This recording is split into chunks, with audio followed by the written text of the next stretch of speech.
सनवल असलम को सहारा देकर court room से बाहर लाता है।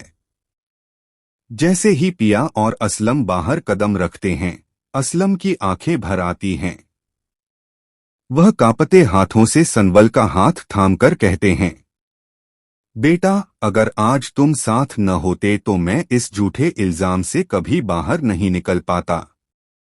सनवल शांत आवाज में जवाब देता है, असलम साहब, अभी जंग खत्म नहीं हुई है। घर पहुंचते ही जखिया असलम को सलामत देखकर फूट फूट कर रो पड़ती है। पिया भी दौड़कर अपने अब्बू से लिपट जाती है। कुछ पल के लिए घर का माहौल सुकून से भर जाता है, लेकिन सनवल के चेहरे की चिंता छुपी नहीं रहती। उसे पूरा यकीन था कि मूसा इतनी आसानी से हार मानने वाला नहीं है। सनवल शहरयार के पास जाकर कहता है, सर, मुझे पूरा भरोसा है कि इंस्पेक्टर बाबर मूसा के साथ मिला हुआ है। यह सुनकर शहरयार गंभीर हो जाता है और कहता है, अगर यह सच निकला तो मूसा का असली चेहरा सबके सामने लाना ही होगा। अगले ही दिन शहरयार अपनी टीम के साथ जांच शुरू करता है। धीरे धीरे ऐसे कागजात सामने आने लगते हैं जिनसे पता चलता है कि मूसा बरसों से गरीबों की जमीनें हड़पता आ रहा है। जब बाबर के बैंक अकाउंट्स खंगाले जाते हैं तो पैसों का सीधा कनेक्शन मूसा तक पहुंच जाता है। शहरयार कहता है, अब मूसा के बचने का कोई रास्ता नहीं। इधर पिया खुद हिम्मत जुटाकर मीडिया के सामने आती है। कैमरे ऑन होते हैं, माइक उसके हाथ में होता है। भारी और मजबूत आवाज में पिया कहती है, जिस मूसा को लोग आज तक बड़ा बिजनेसमैन समझते रहे, वह असल में एक लैंड माफिया है। मेरी अम्मी की मौत के पीछे भी वही है और मेरे अब्बू को झूठे केस में फंसाने वाला भी वही। कुछ ही घंटों में यह वीडियो सोशल मीडिया पर आग की तरह फैल जाता है। जैसे ही मूसा यह खबर देखता है, उसका गुस्सा बेकाबू हो जाता है। वह अपने आदमियों को बुलाकर चिल्लाता है, अगर पिया मुझे बदनाम कर सकती है तो मैं भी उसे बदनाम करके दिखाऊंगा। उसी रात मूसा पिया के खिलाफ एक नकली वीडियो तैयार करवाता है और उसे वायरल करा देता है। कुछ लोग पिया पर शक करने लगते हैं, लेकिन सनवल पूरी मजबूती से उसके साथ खड़ा रहता है। वह पिया से कहता है, डरो मत, सच कभी ज्यादा देर तक छुपा नहीं रहता। जब शहरयार को इस फेक वीडियो की खबर मिलती है तो वह और सख्त हो जाता है।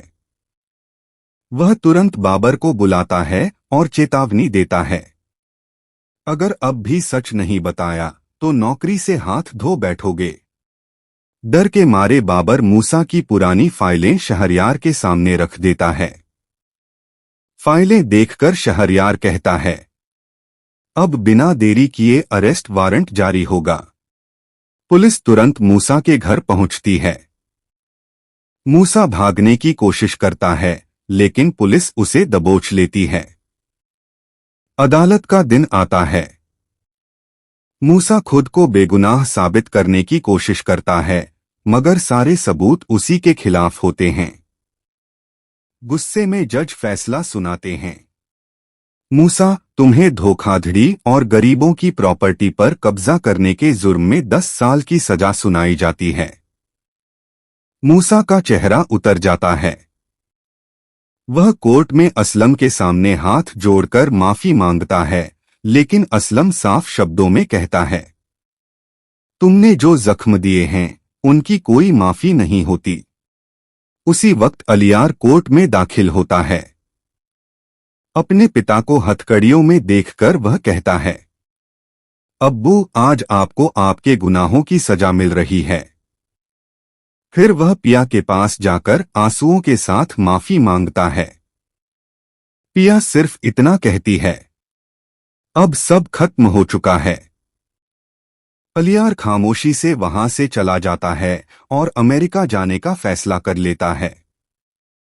कोर्ट से बाहर आकर असलम सनवल का हाथ पकड़कर कहते हैं, बेटा, अगर तुम न होते तो मुझे कभी इंसाफ नहीं मिलता। मैं चाहता हूं कि तुम पिया से निकाह कर लो। सनवल पिया की तरफ देखता है।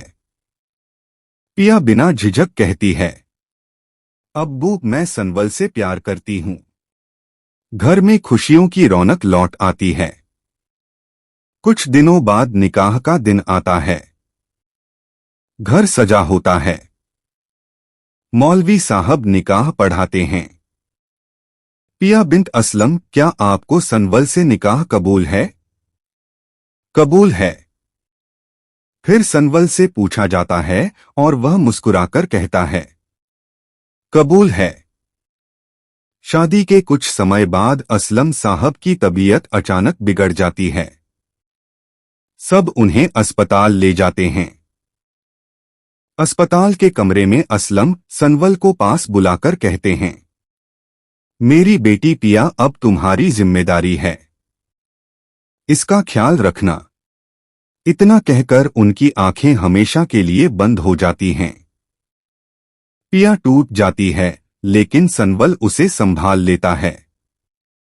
वह उसे इतना प्यार और सहारा देता है कि धीरे धीरे पिया अपने सारे दर्द भूल जाती है।